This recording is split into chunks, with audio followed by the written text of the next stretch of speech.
Hello everyone. Once again, I welcome you all on this lecture number 2. In this lecture number 2, we are going to cover these 3 chapters, which are dealing with your Stone Ages, these 2 chapters, and this chapter on the Harappan civilization. Evergreen topic it is. You can get one question every year on the Harappan civilization.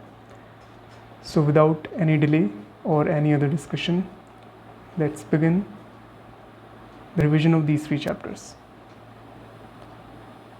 Okay. So yes, we are going to finish these 3. This is page number 15. I hope you enjoyed the revision of the first 2 chapters in lecture number 1, and do share with me how was it and if I can improve something in that regard. Okay, let's begin. So this chapter will mainly deal with the Paleolithic and Mesolithic ages. The Stone Ages are divided broadly in the 3 categories: the Paleolithic age, Mesolithic age, and your Neolithic age. Later the Chalcolithic, and then Bronze and the Harappan civilization, and likewise. So in this chapter, we will see in brief only exam-oriented things of Paleolithic and Mesolithic ages. And let me remind you, don't ignore these chapters also, because UPSC is diving deep with the questions based on archaeology, and these 2 chapters, chapter number 2 and 3, mainly oriented on the archaeological sources. Let's begin. In 1863, Robert Bruce Foote, he was an officer of the Geological Survey of India, he found a hand axe. It was the first Paleolithic tool discovered in India at Pallavaram near Madras. Remember this name, hand axe, Pallavaram near Madras. Who? Robert Bruce Foote. This Pallavaram hand axe was not the first prehistoric tool discovered in India. In 1856, Le Mesurier, a railway engineer, had found a small chert arrowhead near Newghri village in central India. From the 19th century onwards, several remains of fossil apes were discovered in the Shivalik Hills, the outermost range of the Himalayas. Given rather dramatic names such as Ramapithecus, Shivapithecus, and Brahmapithecus, they came to be collectively known as the god apes of the Shivaliks. Hathnora and Odai, very important. They are important prehistoric sites. Hathnora is in Madhya Pradesh. The skull fragment of a woman found, and its name is Homo erectus narmadensis. Narmadensis because it was found on the banks of river Narmada. And I remember when I was associated with the ASI Jabalpur circle for a time being, I heard about this skull, that it was near the same Narmada which flows, just next to the Jabalpur city. So yes, try to remember this, which you can get a question like Hathnora, a very important prehistoric site located on the bank of which river. So you can cite the Narmada. Another is Odai. It's in Tamil Nadu. It's a complete fossilized human baby skull found from Odai. Now this table is quite interesting and important also. You see the Stone Age, Lower Paleolithic, Middle Paleolithic, and Upper Paleolithic. These are subdivisions of your Paleolithic age. Then you have Mesolithic and then Neolithic. Typical Indian stone tool types in these ages are mentioned here in this table, like pebble, core tools like hand axes, cleavers, and the chopping tools you are getting in the Lower Paleolithic age. Then The tools, the flake tools especially, and you got a question on flake tools I think in CDS. And let me remind you that I will share the questions in thematic format very soon. I am working on that part so that it will be easy for you, the revision through the questions also, all the previous year questions, no any random MCQs formed by me. I won't do that. Simply on the basis of PYQs, you can see the coverage. And you can understand the importance of these books, why these books are so important to be read. Okay, so you got a question on flake tools, a very decent question. I did not cover that much information in these notes, but of course I will update these notes with that information. But whatever they have asked you, I will deal with that along with the explanation of those questions in the separate lectures, okay, along with the question from the same Upinder Singh book. Okay, so don't worry about it. We will do that in thematic form along with the previous year questions videos, okay. So flake tools and this Levallois technique, it deals with the middle Paleolithic age. Then you have microliths, simple. The M of microlith is associated with M of the Mesolithic. And Neolithic, you are getting the celts. These are polished hand axes, just remember this. Now what were the subsistence basis of these stone ages? So simply hunting and gathering in the entire Paleolithic age. Then they became more, we the humans became more advanced and we started fishing also, okay, animal domestication, okay. So these are the core differentiating features of the Mesolithic age. And what Neolithic is giving you is simply the food production along with hunting, gathering, fishing, animal domestication, the production of food. This is the key characteristic, the key differentiating way of life subsistence, that is your production of food, the crops, okay. Based on the animal and plant domestication is also continued here in the Neolithic age, the most advanced one. Okay, now see this map for all important Paleolithic sites of India. Okay, now if someone among you are of history optional, then of course you know the importance of practicing the map. So of course they do refer the Upinder Singh book for much broader coverage of map section and for other detailed syllabus also. But here if you want to see the map, you can do, I think it's in your NCERT also, but who read these notes, they may be aware about the locations mentioned in these maps of the Paleolithic, Mesolithic and the Neolithic ages. So anyway, we will deal with the prominent sites in the timeline, for which I will make a separate video. Okay, you must have seen the video on medieval Indian history right now, which is on my YouTube channel, but I will make soon about the timelines based on ancient India as well as in modern India also. So there I mentioned the key Paleolithic, Mesolithic and Neolithic sites also, and what need to be covered, they are based on the boxes which are here in front of you. First is the Asampur. You have a question in UPSC on Asampur. It's a center of stone tool manufacture. Verbatim, they have asked you the same statement. It's a site based in Karnataka. Yes, it was also a statement. You will see in the question. Due to tools abundance here, it seems that Asampur was one of several hubs of stone tool manufacture in the Hunsgi Baichal valleys. Ostrich eggshell beads. Another thing from the box. Ostriches may have been hunted for food, and their eggs must also have been eaten.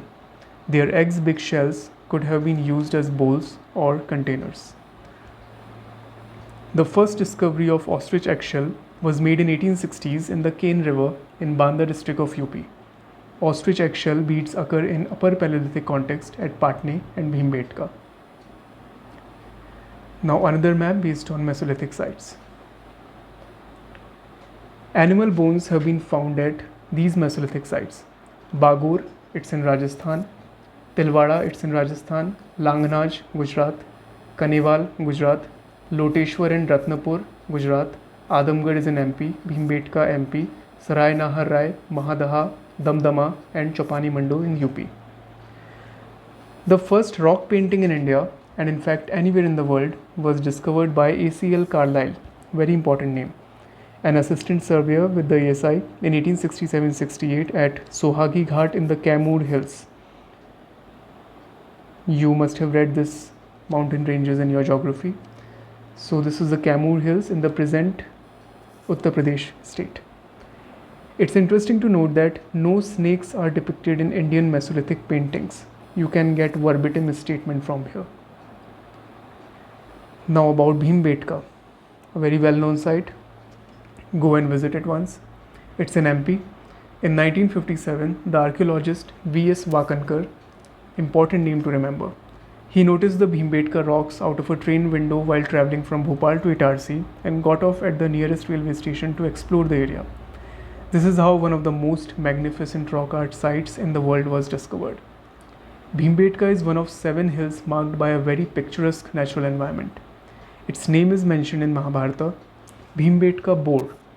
It has the body of a boar but a snout like a rhinoceros, the underlip of an elephant and the horns of a buffalo. So this is the image of this Bhimbetka boar. Now this is important. Kharwar, Jaora, Kathotia and Lakhajwar. These are the sites in Madhya Pradesh famous for Mesolithic paintings. Okay, so much figures given in books, so UPSC may ask them like these sites famous for and likewise. Okay, now you've read this statement also that no snakes are depicted in Indian Mesolithic paintings. Okay, so just keep this in mind. The major transition from hunting gathering to food production based on the domestication of plant and animal is associated with the next cultural stage, the Neolithic. And let's jump on it. This is chapter 3, the transition to food production. Neolithic, Neolithic Chalcolithic and Chalcolithic villages. We are in the period of 7000 BC to 2000 BCE. Neolithic age, as we simply know, is an age which witnessed food production of many crops and domestication of various animals. Pottery became more advanced and decorative.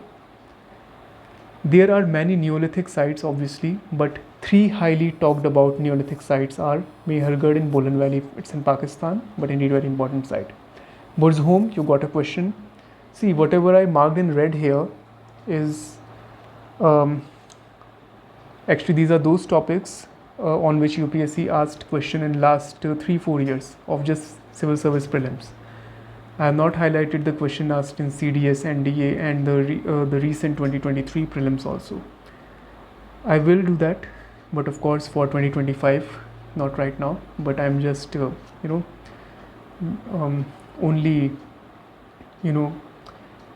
just giving you assurance that make your faith in these notes, because things are still getting covered and you will see very exclusive questions in this year prelims also.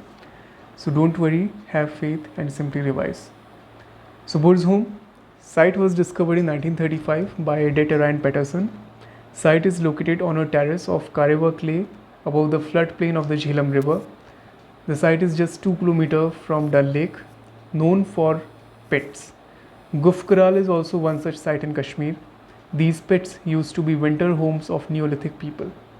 Pit dwelling are seen as a strategy adopted by Neolithic people to cope with the harsh Kashmir winter.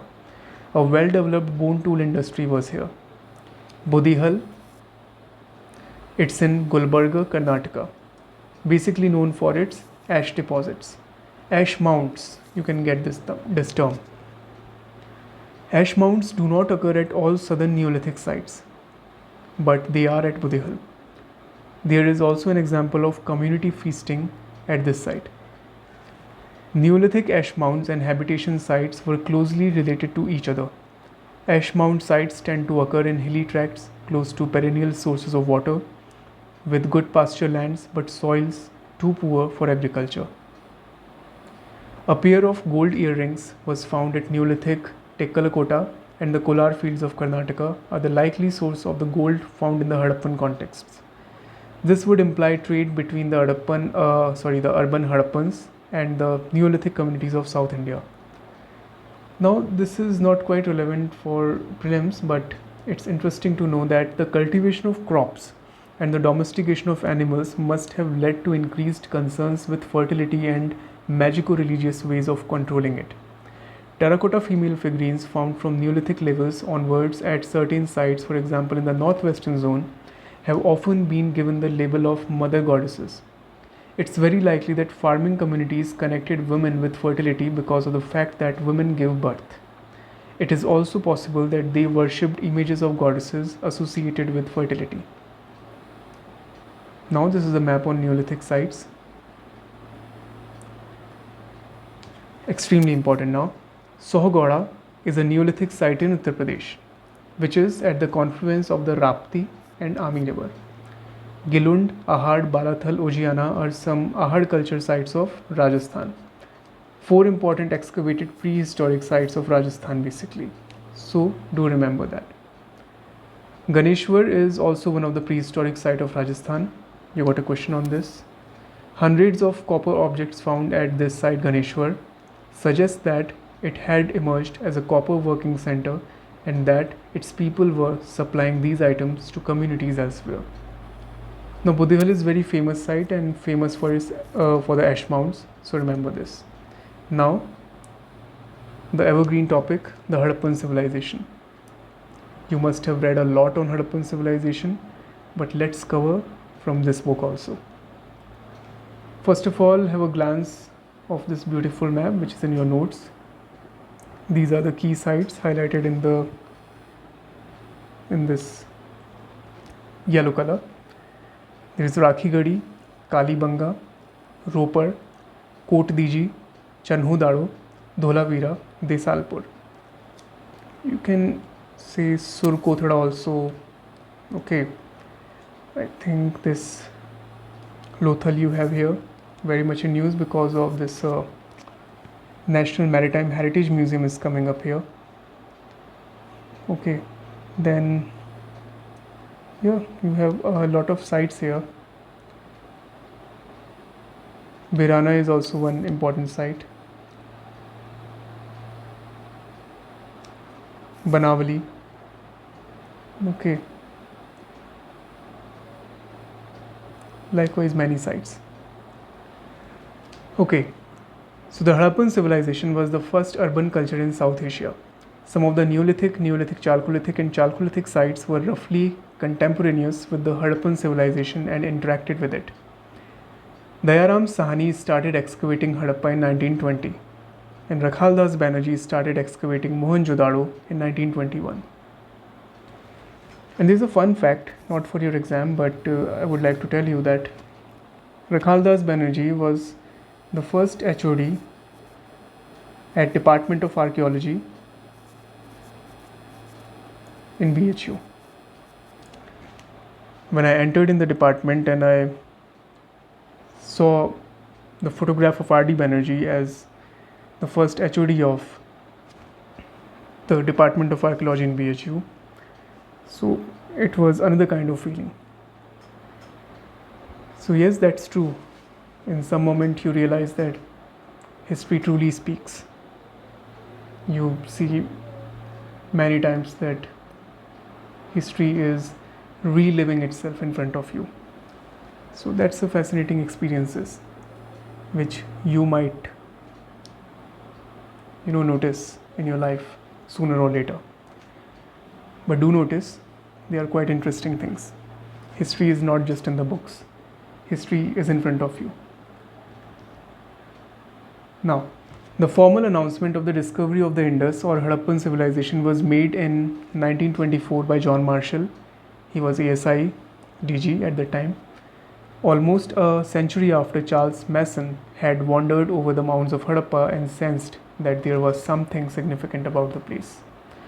Now this is a trivia. We have around 1022 Harappan sites, but only 97 excavated yet. Three phases of Harappan culture.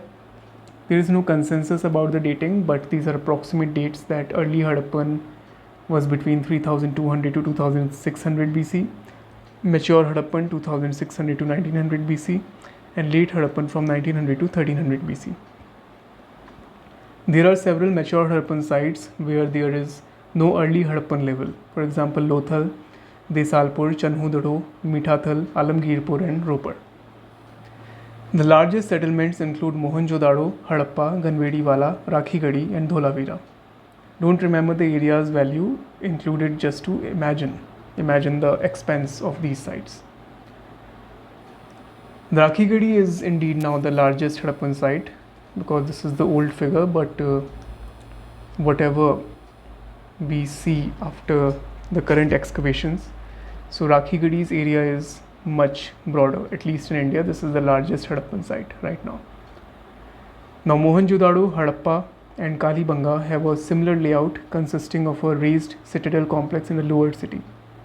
At Lothal and Surkotada, the citadel complex is not separate, it is located within the main settlement. A striking feature of Harappan structure is the uniformity in the average size of the bricks, 7 by 14 by 28 cm for houses and 10 by 20 by 40 for city walls. Both these brick sizes have an identical ratio of thickness, width, and length, 1:2:4. Profile of some Harappan cities. Okay, some major Harappan cities and the villages. Mohenjo-daro on the bank of Indus in Pakistan, famous for great bath, granary, and college of priests. Here a structure originally identified as a hammam or hot air bath and later as the great granary. Mohenjo-daro is noted for its large number of wells. 700 are there, about one in every third house. It's a UNESCO World Heritage. Chanhudaro, near to Mohenjo-daro, a single mound site with no fortifications, famous for craft activity. Harappa, on the bank of Ravi river, you can get a question, okay, these are the Harappan sites and these are the rivers, now match, okay, like that. Note that it's still on tentative list of UNESCO Heritage List. Kalibanga, Ghaggar River in Rajasthan, it gets its name from the thick clusters of black bangles lying all over the surface of its mounds. Bangle making was an important craft here. Large number of fire altars found here at one mound. Banavali, Rangoi River, it's in Haryana. Lots of stone weights in small denominations were found from here. Evidence of fire altars also here. Lothal, very important. Located between the Sabarmati river and its tributary, the Bhogavo, and in Saurashtra in Gujarat. Today sea is far, but at one time boats from the Gulf of Cambay could have sailed right up to the place.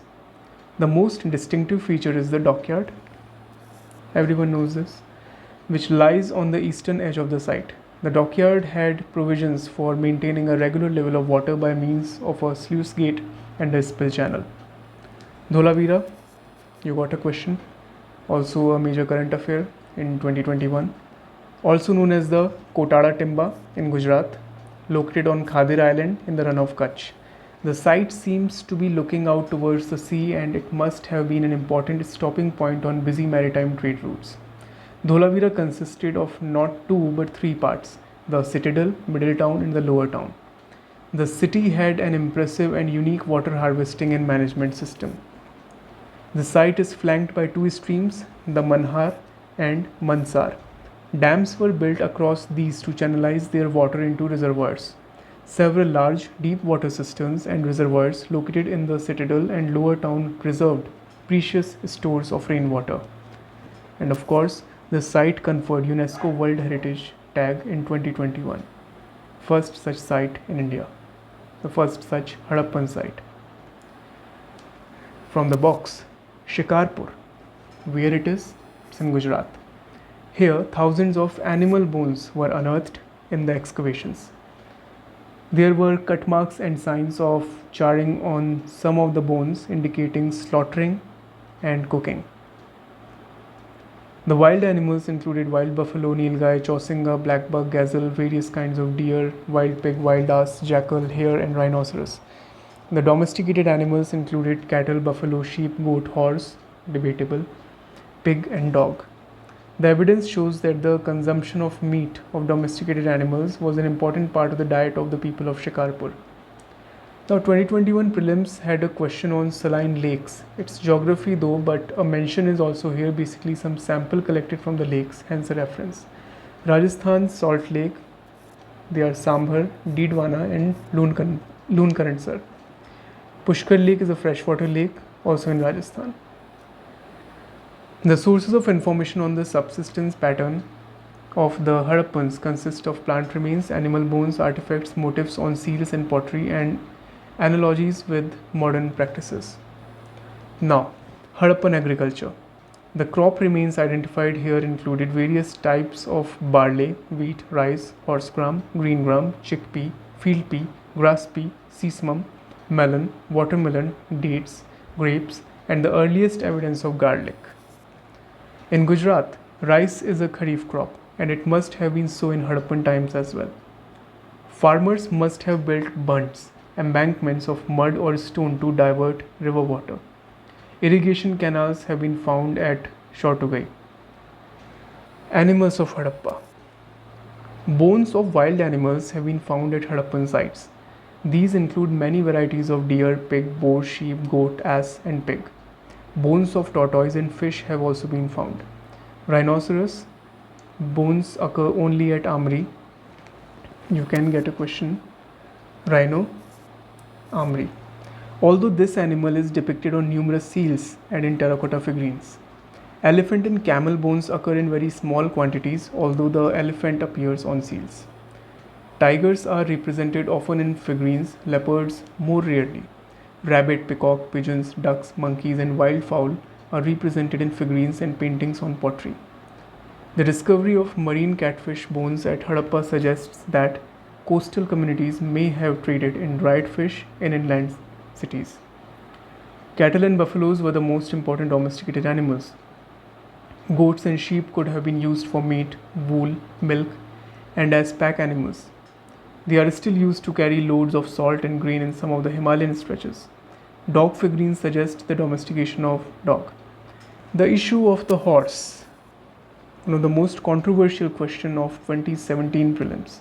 We will see that. Horse remains have been reported at Harappa, Lothal, Surkodara, Kuntasi and Kalibanga, and at superficial levels at Mohenjo-daro too. But it is not easy to ascertain whether the bones in question belong to the half-ass or domesticated horse. So you see, there is no consensus over a remain of an animal. Some says, oh, it's a horse. Some says it's an ass.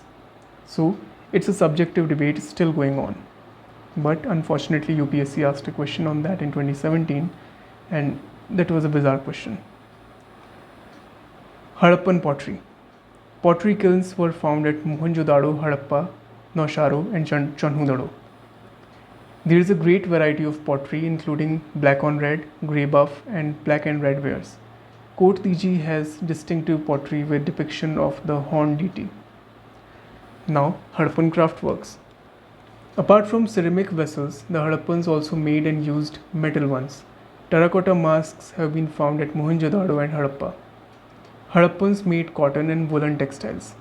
Mesopotamian texts mention cotton as one of the imports from Meluha, an area which included the Indus Valley. Traces of cotton cloth were found at Mohenjo-daro. Another distinctive Harappan craft was the making of hard, high-fired bangles known as stoneware bangles. Nageshwar in Gujarat was exclusively devoted to shell working and specialized in making bangles. Chanhudaro and Balakot were important centers of shell work. The Harappan civilization is marked by a large number of copper objects. Ganeshwar Jodhpura culture, Ganeshwar site, is also in Rajasthan and famous for its copper objects. Apart from making artifacts out of pure copper, Harappan's craftsperson alloyed copper with arsenic, tin or nickel. Many copper furnaces were found at Harappa and copper workshops were found at Lothal. A hoard of jewelry made of gold, silver and semi-precious stones was found at the small village site of Aladino, it's in Pakistan. Harappans, at least those of Gujarat, may have had some familiarity with iron smelting. Seal making craft. Most of the seals either square or rectangular. A few cylindrical and round seals have also been found. Most of the seals are made of steatite. Most of the seals have short inscription.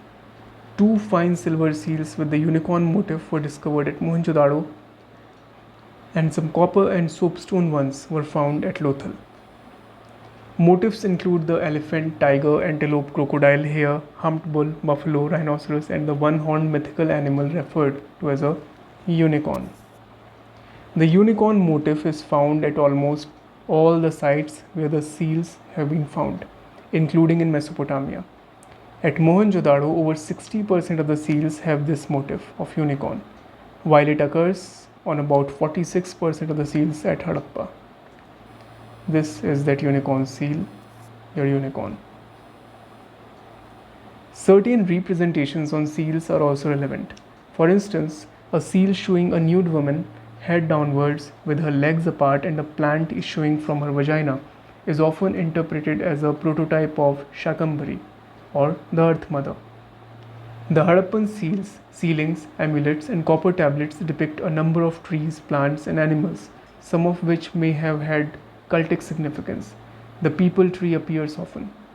A seal found at Mohenjo-daro shows a row of 7 figures, male or female doubtful, with long braids standing in front of a peepal tree which has a horned figure standing in it.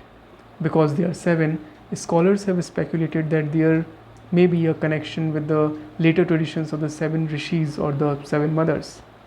The bull, a symbol of male virility, in many ancient cultures seems to have been particularly important. A very sophisticated terracotta bull found at Mohenjo-daro.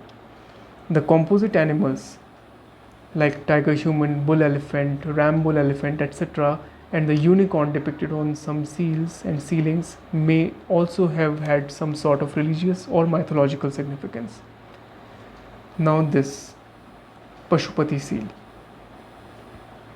Harappans also worshipped a male god represented on a steatite seal discovered at Mohenjo-daro, usually referred to as the Pashupati seal.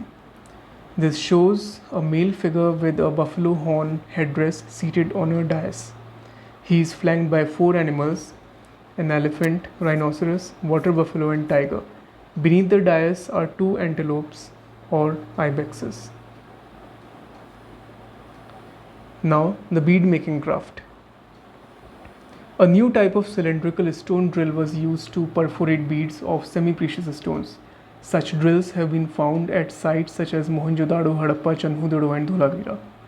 They made beads out of steatite, agate, carnelian, lapis lazuli, shell, terracotta, gold, silver, and copper. The bead making tradition in Gujarat today gives us clues on how the Harappan craftspeople may have made their beads. Bead making factories found at Chanhu-daro and Lothal. Kambat, Kambe in Gujarat is one of the largest centers of stone bead making in the world today. Taking the process from start to finish, it would have taken over almost a year to make a belt of 36 beads of the kind found at Aladino. Now some key sculpture very much in news, your dancing girl. It was in news last year when India hosted for the first time the International Museum Expo and the Global Museum Summit for the first time. So the dancing girl was the mascot of that Museum Expo, and there was a lot of controversy also about a kind of new depiction of dancing girl in another form. So anyway, it was in news. So 2 fine stone torsos of a male figure were found at Harappa, a seated stone ibex or ram at Mohenjo-daro, and a stone lizard at Dholavira. The only large piece of sculpture is that of a broken seated male figure from Dholavira. 2 bronze female figurines were found at Mohenjo-daro. One of them has become famous as the dancing girl. John Marshall named her the dancing girl, and currently the dancing girl is located in your National Museum, New Delhi. Priest King. The stone bust of a male figure found at Mohenjo-daro has been given the label Priest King. However, whether he represents a priest or king or both is still far from certain. The same is the case with a large damaged seated figure found at Dholavira. Now it's interesting to note that female figurines, including those with possible religious significance, are found in large numbers at sites such as Mohenjo-daro, Harappa and Banavali, but not at sites such as Kalibanga, Lothal, Surkotada or Mitatal. The weights and measures. Cubical weights made of chert, chalcedony, blackstone, etc. have been found at all excavated sites, and their accuracy all over the Harappan culture zone is remarkable. The system is binary in the smaller weights and decimal in the higher weights. Largest weight found at the Mohenjo-daro, which weighs around 11 gram. Now the trade network. One of the most important aspect, the most crucial aspect of Harappan trade is the identification of the sources of major raw materials used by the Harappans. Most varieties of semi-precious stone used for bead manufacture came from Gujarat. The exception is lapis lazuli, which was probably obtained from Afghanistan, although it also occurred in the Changai Hills in Balochistan. Bronze and terracotta models of carts have been found at various sites. Traders must also have transported their merchandise across long distances in caravans of pack animals such as oxen, sheep, goats, and donkeys. Towards the end of the mature Harappan phase, there is evidence of the use of the camel. Boats are depicted on seals and molded tablets, and clay models have been found at Harappa and Lothal. It's likely that the Indus saw a certain amount of riverine traffic. There was also a coastal route linking the Gujarat sites such as Lothal and Dholavira to sites such as Sutkangador on the Makran coast. The most important evidence of trade with Afghanistan comes from Shortuvai. Shortuvai, very important. It's in Afghanistan, a trading post. Shortuvai also has some unique features of dry farming, small irrigation canals. This site seems to have been connected with the lapis lazuli mines nearby. Now there is literary as well as archaeological evidence for Harappan trade with Mesopotamia. Mesopotamian records of the time of King Sargon refers to ships from the lands of Dilmun, Magan and Meluhab tied at capital city Akkad. Dilmun can be identified with Bahrain and Magan with the Makran coast and Oman. Meluha may have been a generic term for areas lying to the east of Mesopotamia, including the Indus Valley, or it may refer specifically to the Indus Valley. Now major Harappan trade items. You may get question from here. What Harappan imported from the other places and what we exported to the other places. Now lapis lazuli, of course, we imported from Afghanistan, Changai Hills of Balochistan. Jade from Turkmenistan. Tin we imported from Kazakhstan. From Mesopotamia we imported raw wool, woolen garments, silver, fish and grains. What we exported and to whom? Carnelian beads to West Asia. Ivory objects, Afghanistan, Turkmenistan and Persian Gulf. Copper, ebony, dog, cat, monkey, gold and silver to Mesopotamia. A seal of the Persian Gulf type was found at Lothal. The maritime route to Mesopotamia may also have been used. Lothal and Kuntasi on the bank of Fulki River. Dholavira, the run of Kutch and the sites along the coast of Kutch no doubt played an important role in maritime trade. Biggest mystery still the decipherment of Harappan script. Most of the inscriptions are very short with an average of 5 signs. The longest one has 26 signs. There are 400 to 450 basic signs and the script is logosyllabic, means each symbol stood for a word or syllable. It was generally written and meant to be read from right to left. This is reversed on the seals. There are a few instances, however, of writing from left to right. Longer inscriptions that consisted of more than one line were sometimes written in the Bostrophidan style, with consecutive lines starting in opposite directions. You're writing like this, then you're writing like this, this. Okay. The Dholavira signboard may or may not indicate a high level of urban literacy, but it does indicate a civic use of writing. A triangular terracotta cake found at Kalibanga has a carving of a horned deity on one side and an animal being dragged by a rope by a human on the other, suggesting the practice of animal sacrifice. The most striking evidence suggesting ritualistic practices comes from the fire altars found on the citadel mound at Kalibanga. The fire altars. We found many at Kalibanga. These altars are pits in which offerings were made into the fire as part of sacrificial rituals. Fire altars have also been reported at Banavli, Lothal, Amri, Nageshwar and Wagad in Gujarat and at Rakhigadi in Haryana. But it's only at Kalibanga and Banavli that they may have signified some community event. In the other cases, they seem to have been associated with domestic rituals. Not a single structure found at extremely crucial line. Not a single structure found at any Harappan site can conclusively be identified as a temple. An unusual terracotta figurine found at Nausharo shows a male with feminine headdresses holding an infant. Incidence of malaria among the Harappans has also been identified. Occupational groups of Harappan society, almost all, everyone was there. Farmers, herders, hunter-gatherers, craftspeople, fisherfolk, merchants, sailors, rulers, administrative officials, ritual specialists, architects, carpenters, brick masons, well diggers, boat makers, sailors, sculptors, shopkeepers, sweepers, garbage collectors, and so on. The communication system is standardization in artifacts, site specialization, mobilization of labor for public works, the establishment of the trading outpost of Shortugai.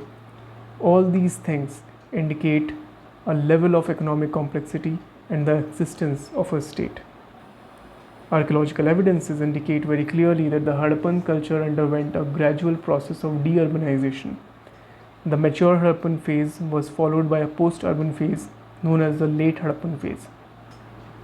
In Sindh, the late Harappan phase is represented by the Jhukar culture at sites such as Jhokar, Chanhudaro and Amri.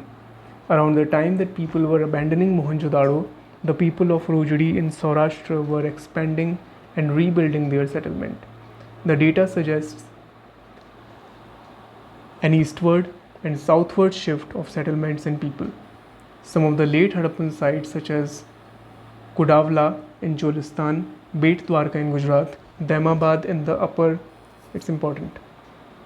Godavari Valley can be described as urban, but they are few and far between. A notable development in the late Harappan phase was the diversification of agriculture. At Perak in Baluchistan, there was the beginning of double cropping. Rice and millets were found at late Harappan levels at Harappa. Pulses included lentil, field pea, grass pea, kulthi, green gram, and chickpea. Almond and walnut shells were found from the sites. The general picture presented by the late Harappan phase is one of a breakdown of urban networks and an expansion of rural ones. There is an overlap between the late Harappan and painted grey ware culture and the ochre-colored pottery culture. This chapter deserves this much, at least. Potential questions apart from subjective things like presence of horse, which UPSC won't ask again. It was so debatable, so do not worry at all. Focus on location of sites, state and river. Okay, you may get a match type questions. Be ready with Shortugai and fire altars because they are from books. These things must be on your fingertips. Features of late Harappan phase may be a potential question because keyword diversification of agriculture has been mentioned in one of the PYQs also. Through modern Indian history related question it was, but I'm just connecting the wires. So thank you so much everyone for listening this out. I hope you are enjoying the revision. You are reading along with me. Just revise it in 15-20 minutes and you are good to go. Thank you so much. See you tomorrow in the next video.